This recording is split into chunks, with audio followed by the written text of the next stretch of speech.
On video.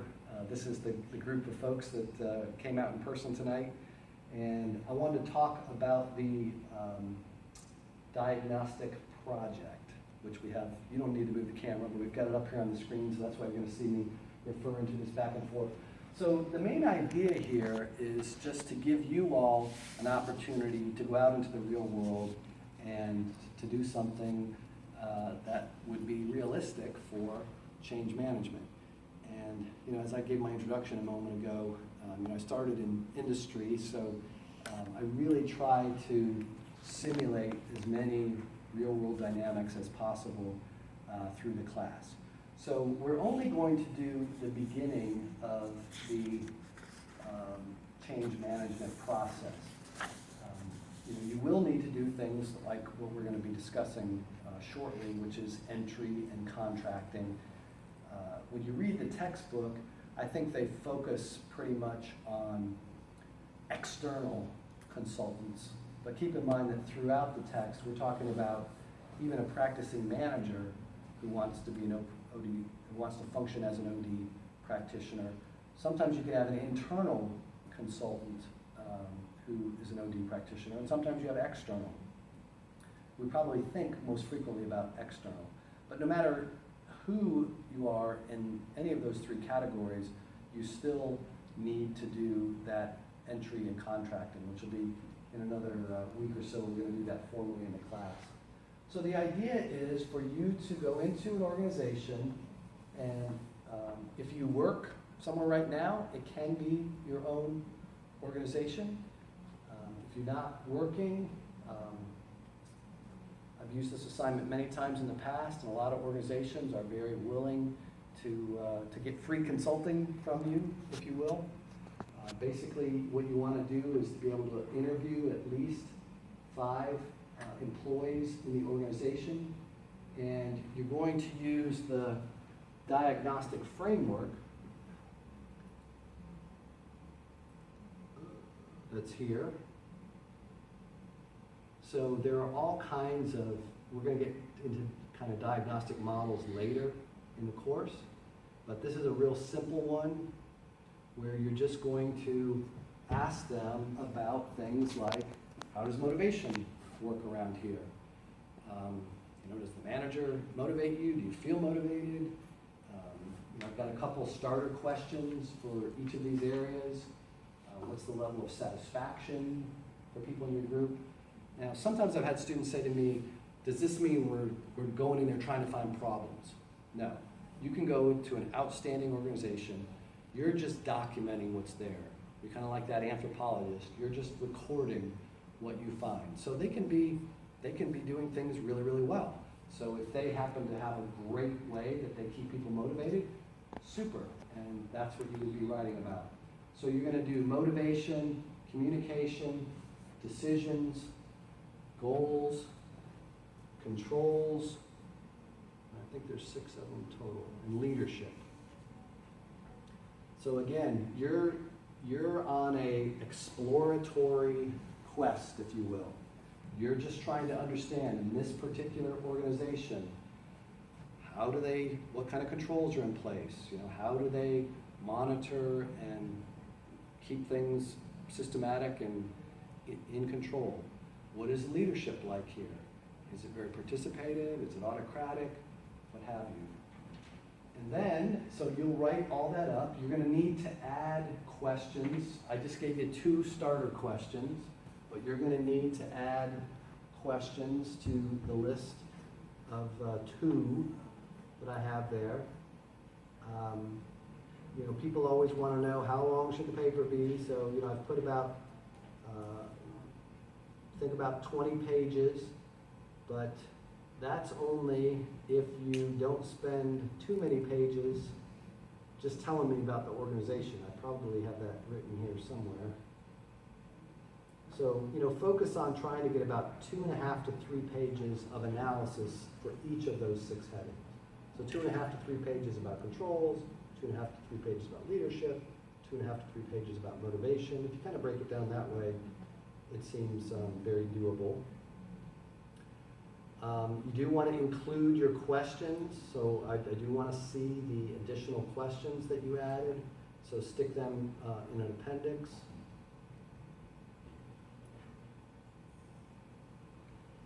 And then it's good practice, I think, to, as a consultant, I would periodically include actual quotations or very specific examples.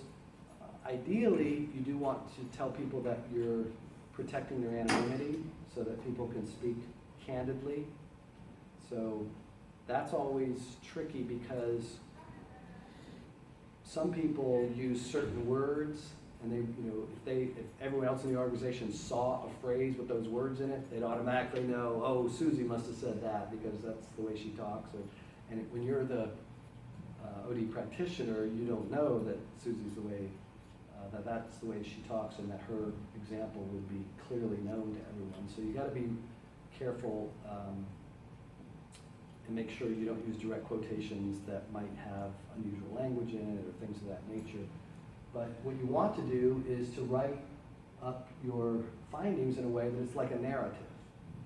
So it's not just bullet points of what people said. What you're going to do is take all the bullet points, if you will, all the statements that people made, and to kind of synthesize them together. So you're looking for common themes, consistent responses, outliers, unusual observations. So that's what you're going to write up.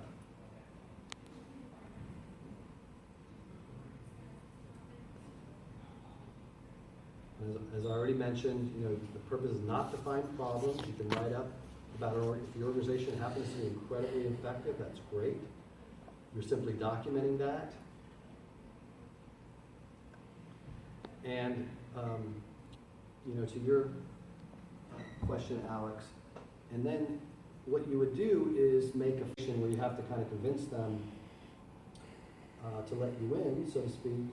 Then, you do want to give them a report. So what I would suggest is, as I have here, don't give the paper to your client until after I've had a chance to look at it, because I'm going to be able to say, hey, wait a minute, doesn't look like you protected somebody's anonymity here, or change the wording of this, you're being prescriptive, or I might give you some tweaks to make. But what I usually, I've directed a lot of student projects in organizations myself, and what I've been able to do when I've kind of sold it to them is to say, I can almost guarantee you that you're going to hear at least one provocative idea from this student work. And you may not act on that provocative idea, but there's some real value in what that will do to provoke your own thinking. So I haven't had people had any problems. They've sometimes gone to a public library or the local Taco Bell, but most of you are probably going to be in a work capacity.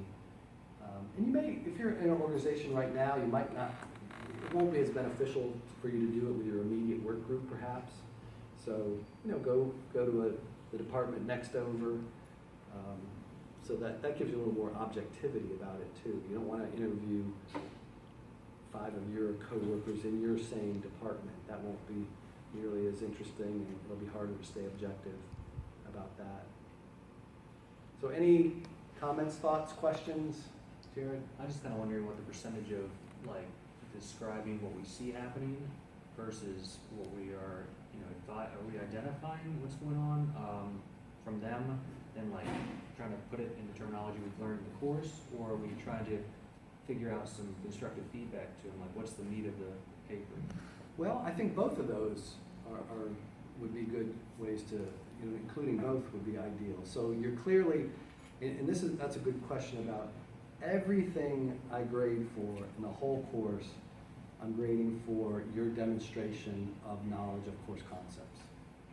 So if you create this paper and don't reference a single concept from the course, you're not going to be, you'll be demonstrating some knowledge of the course just by engaging in this appropriately. But you're going to want to use, we're going to learn some diagnostic models.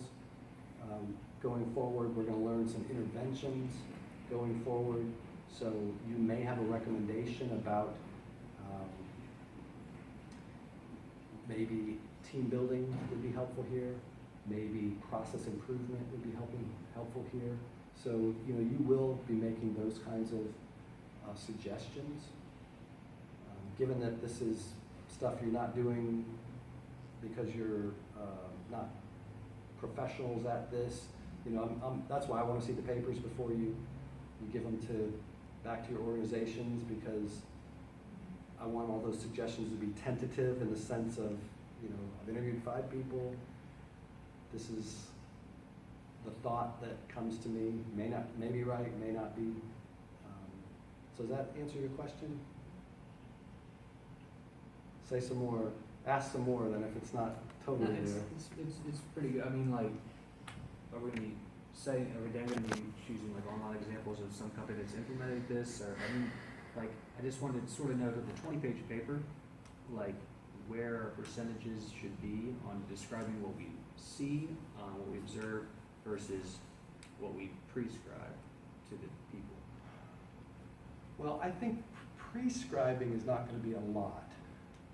I think analyzing, so let's say you have 3 papers about leadership. I'm sorry, 3 pages about leadership. So you might have a 1.5 to 2 pages that are descriptive. But then the other 1.5 pages or so is probably going to be your analysis, where you're saying, here are common themes, this fits with this leadership model that's in my textbook. So I would say you might at the very end have 1 page that's prescriptive, so 1/2 or so descriptive, the other 1/2 or so analysis. Does that help? Perfect. Okay, good questions. Anything else about how, and it'll make a lot more sense once we've only done. So it could be any kind of project that is currently going on, or is there some kind of like idea of a project that you have envisioned that is more acceptable than another? Something where a change is taking place.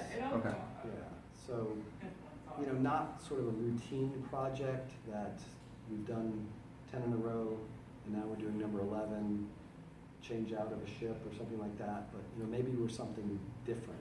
That's gonna work the best. So changing process, changing flow, changing policy or procedure or Yes. something? That will typically work the best. Okay. All right, let's cut the film there, and if you can